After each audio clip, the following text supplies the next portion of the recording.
cette actualité qui fait jaser depuis hier, ça fait parler depuis le passage hier à la télévision nationale du capitaine Abdoulaye de Cissé qui fait ses aveux, qui dit ouvertement qu'il y avait une conspiration ou une tentative de putsch contre le colonel Mamadi Doumbouya.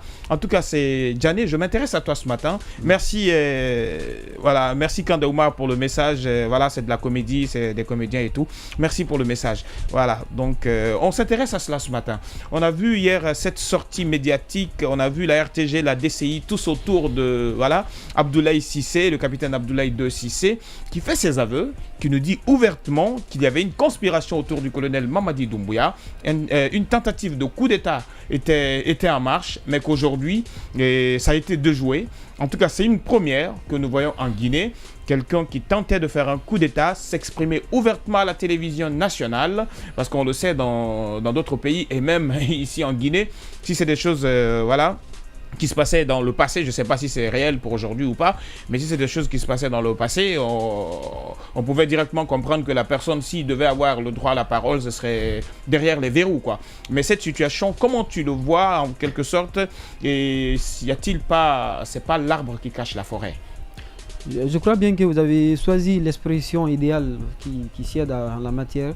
Et le scénario hollywoodien, c'est ce qui sied de dire en pareille circonstance ici. C'est quand même très surprenant, surprenant et à la fois gênant de voir dans une station publique, vitrine donc de la République, et qu'on fasse passer.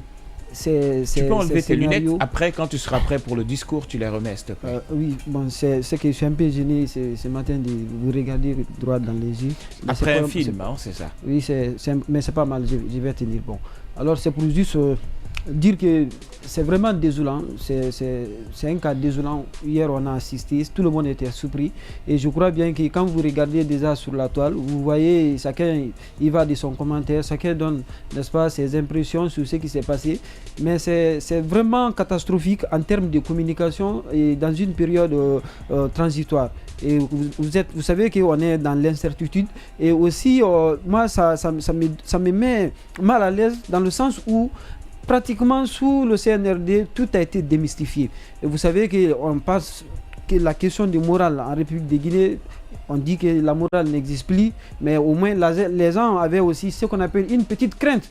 La crainte, n'est-ce pas, aux différentes religions qu'on avait ici. Mais quand vous voyez des ministres ou cadres venir faire serment devant le président de la République en jurant sur le Coran ou sur la Bible, et que 3 ou 5 mois après, et que ces derniers soient inculpés pour des faits de malversation, détournement, corruption et autres, alors qu'ils ont prêté serment sur ça. Donc ça veut dire qu'on met, ça bat en brèche la question même de la foi sur les livres religieux. Mais également aussi la crainte, l'autre crainte qui existait, c'est le mythe qui tourne autour du coup d'État, l'aspect coup d'État. Et la sacralité du pouvoir. Oui. C'est ce qui a été battu en brèche hier totalement. Okay. Parce qu'on décrit comment le plan a été En tout cas, j'étais surpris de voir en quelque sorte, le capitaine nous dire ouvertement qu'il y avait même déjà un discours qui a été préparé du côté de Djubreka, et je me suis dit, attends, comment on peut préparer un discours avant un putsch sans avoir la certitude que le pouvoir sera à toi? Oui, mais ce qu'il faut comprendre, c'est une manière de dire, de démontrer aujourd'hui au peuple de Guinée comment le putsch du 5 septembre a été préparé.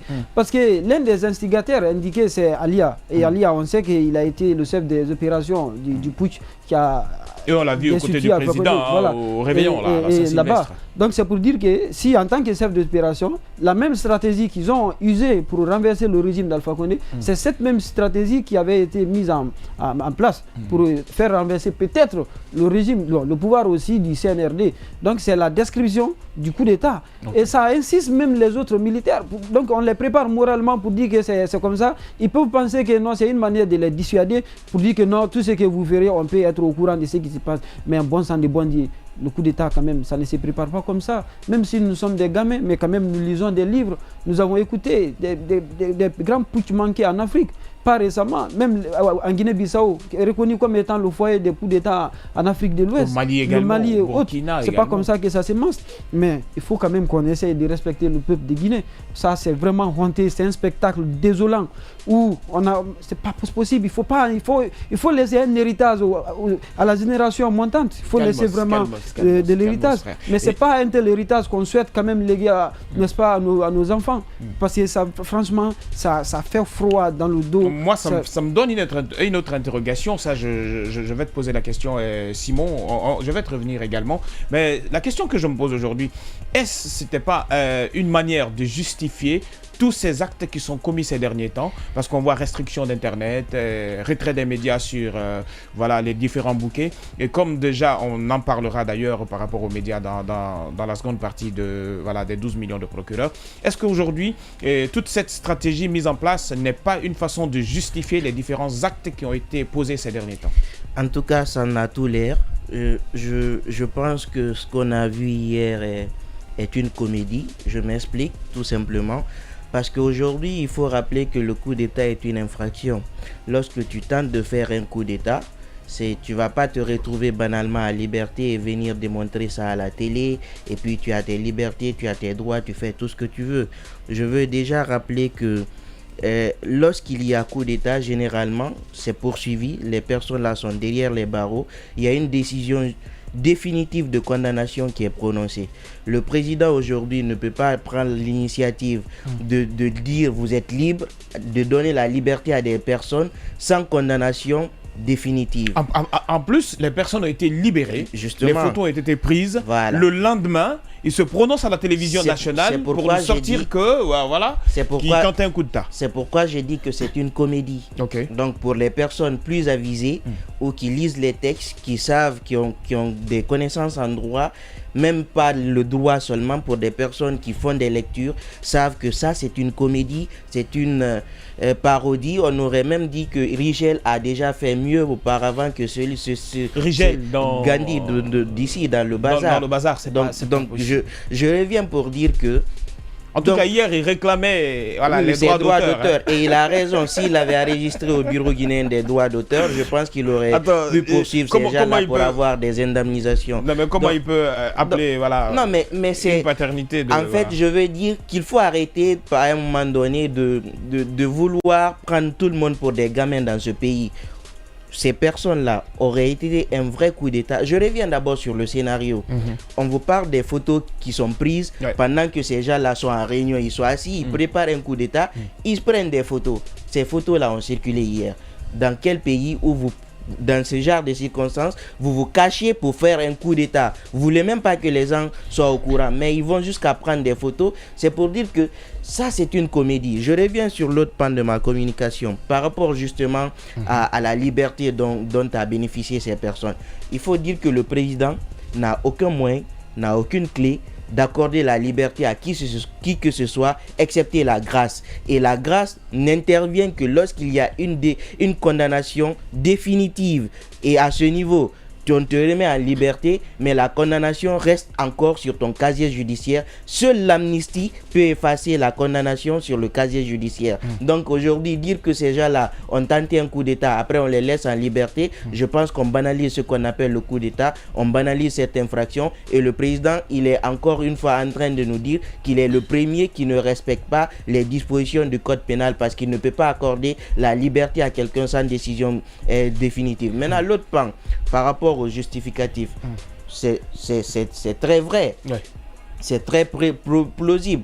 Lorsqu'on voit la situation aujourd'hui, il n'y a pas Internet, les restrictions des médias. Aujourd'hui, tous les coups qu'on est en train de... On a réquisitionné de l'argent. À croire tout simplement que c'est des éléments justificatifs. On est en train de voir un gouvernement qui rentre en 2024 sans une situation claire. On nous dit qu'on ira simplement au référendum pour la nouvelle constitution. On ne parle pas d'élection. Si vous avez vu hier sur la page de beaucoup d'activistes, des acteurs de la société civile sur les réseaux sociaux. Ces gens-là ont fait des publications pour dire qu'on va de plein pied rentrer en 2024 avec des manifestations parce que ce gouvernement est un gouvernement de plaisantin. Je ne le souhaite pas. Non, on le souhaite pas. Parce que les manifestations, on sait souvent à quoi ça vire dans notre pays. Non, c'est pour dire quelque part que un retour normal prochainement. Tout le monde est dégoûté, tout le monde est déboussolé de l'attitude irresponsable de ce gouvernement. On a des problèmes, des tas de problèmes aujourd'hui et imaginez qu'on vienne vous sortir cela en face pour dire non, on a tenté un coup d'État, c'est ceci, c'est cela. Aujourd'hui, l'objectif visé par le CNRD et son président, effectivement, c'est d'attirer l'attention de tous les médias sur ce putsch. On va continuer à parler de ça et oublier les véritables problèmes de 2024. On a une situation chaotique, on veut chercher déjà des réponses, mais le gouvernement essaie de faire une communication pour nous détourner de ce chemin et nous dire non, il faut aller se concentrer sur ce putsch-là qui aurait lieu. Moi, je pense peut-être qu'on va assister très prochainement d'ailleurs à l'ouverture, comment on appelle, d'Internet. Parce que si une raison est trouvée, si un coupable est arrêté par rapport à tout ce qui s'est dit, moi je vous dis sincèrement que ça n'a rien à voir avec... Très rapidement, je vais terminer juste très rapidement. Je veux dire que même si on nous accordait Internet et tout ce qui est et lever toutes les restrictions sur les médias, je pense que c'est quelque chose qu'on a déjà décrié il y a longtemps. On réclame ce droit-là il y a longtemps. Ils n'ont pas besoin de mettre un scénario en place pour nous restituer nos droits. En tout cas, c'est de plein droit. Ils devaient simplement le faire. Maintenant, eux, personnellement, ils n'ont pas le même point de vue que toi. Ils pensaient qu'il fallait forcément ou impérativement avoir une explication à tout cela. Ils ont trouvé le bouc émissaire idéal. La dernière chose que je voulais dire, on sait que moi je reviens un peu sur le processus ou la procédure qu'a utilisé le président de la transition pour accorder la liberté à ces personnes. Il n'est pas dans la légalité et ce gouvernement là depuis longtemps viole le droit, viole la légalité comme il veut. Il faut dire qu'aujourd'hui que le ministère de la Justice a quand même essayé de mettre une commission en place aujourd'hui qui va examiner les demandes de grâce présidentielle. C'est-à-dire que généralement, lorsqu'on entre dans une nouvelle année, on essaie d'examiner, de mettre une commission qui va examiner les demandes. On ne sait même pas officiellement combien de personnes ont été graciées. Non, il n'y a même pas eu de grâce d'abord. La commission est mise en place pour examiner les demandes et par après soumettre au président qui va les gracier. Ça, c'est la procédure. Maintenant, lui, qu'il nous sorte de cette procédure-là, qui va libérer des gens qui n'ont même pas bénéficié d'une condamnation définitive, mais de quel droit il se permet? Il tire ce pouvoir-là de quoi? Parce que c'est pas la loi, c'est pas le droit. Et je pense que c'est bien dommage. C'est bien dommage.